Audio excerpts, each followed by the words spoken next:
How to use the skill system in solo leveling Arise. First of all, open the game on your device and go to the main lobby screen. Then tap on the character icon to access your character's profile and skill menu. Tap on the skills section from the bottom right.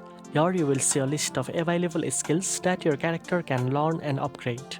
To equip a skill, tap on the skill slot you want to use, select a skill from your list and tap Equip. Equipped skills will be ready for combat and can be used during missions or dungeons.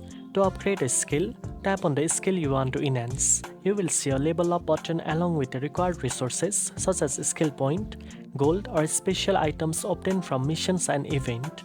Confirm the upgrade to increase the skill's level, improve its effect and unlock additional abilities.